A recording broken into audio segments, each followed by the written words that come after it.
Hello everyone. तो हम discuss करने वाले हैं बिहार बजट 2026-2027 को, जिसको असेंबली में प्रेजेंट किया है विजेंद्र प्रसाद यादव ने, जो कि बिहार के फाइनेंस मिनिस्टर हैं। इस बार का बजट जो है 7 निश्चय थर्ड पे विजन पर बेस्ड है, और जो टोटल बजट है वो है 3,47,589.76 करोड़। ओके, तो ये बिहार के इतिहास का सबसे बड़ा बजट होने वाला है। इसको हम लोग डिस्ट्रीब्यूट करके देख लेते हैं कि कहाँ कितना पैसा जा रहा है, समझने में आसानी होगी। यहाँ पे पहले ही लिख दिया गया है कि ये बिहार के इतिहास का सबसे बड़ा बजट है ना। और बजट में कितना इंक्रीज़ है, तो बजट में इंक्रीज़ है 30,694 करोड़ का। पिछली बार से 30,000 करीब ज़्यादा खर्च किया जा रहा है। और इसमें रेवेन्यू और कमिटेड एक्सपेंडिचर कितना है, इसका मतलब होता है कि भाई वैसे खर्चे जो कि फिक्स्ड हैं, जिसको कि हम लोग काट नहीं सकते हैं, है ना। जैसे कि पेंशन हो गया, एम्प्लॉयज़ की सैलरी हो गई, these are some fix expenditure of government that cannot be cut in any circumstances. And the capital expenditure, that is 63,455.85 crores, that is about 18.26 of total. It's mean that particular amount can be cut because this is going to spend on expenditure, hospitals, schools, roads, bridge, on these capitals. And the revenue and committed expenditure, these are fixed.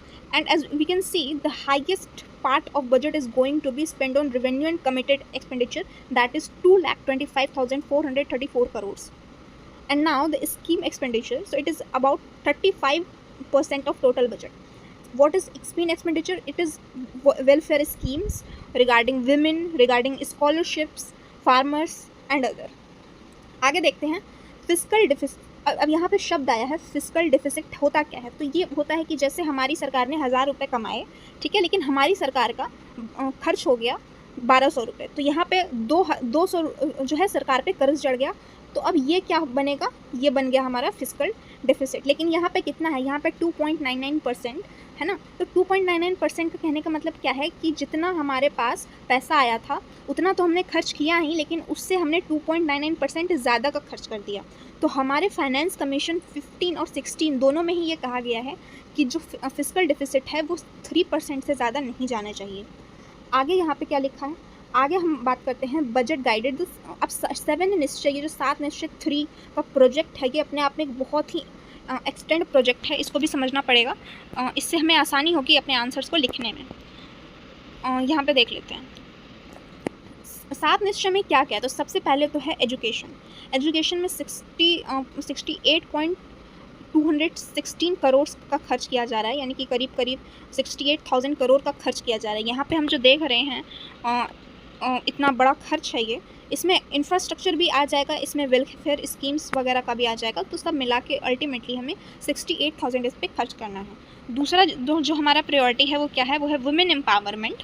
Women empowerment का हम यहाँ पे देख रहे हैं बहुत बड़ा allocation government ने दिया है, जो कि एजुकेशन के जस्ट बाद है। और ये एलोकेशन है कितना, ये है हमारा 7,724 करोड़। ये स्कीम्स पे ही सिर्फ जा रहा है ना। एक स्कीम वाले में हम देखे थे 35% था, इसका बहुत बड़ा हिस्सा कहाँ जा रहा है, women empowerment and social welfare में। अब हम देख लेते हैं ये जो एग्रीकल्चर और फार्मर्स है, इनके लिए क्या क्या चीज़ें गवर्नमेंट लेकर आ रही है।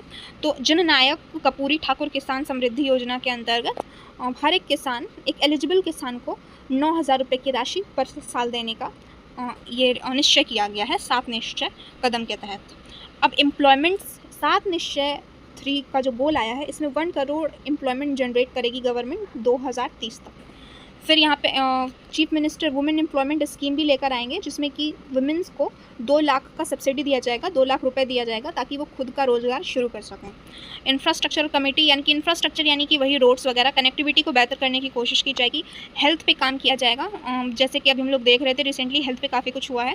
और इंडस्ट्री और इन्वेस्टमेंट में भी काम किया जाएगा। इंडस्ट्री वगैरह को इनवाइट कर रही है हमारी गवर्नमेंट। हमने देखा कि वो शुगर मिल्स वगैरह को रिवाइव किया जा रहा है, 7 शुगर मिल को वापस से रिवाइव किया जा रहा है।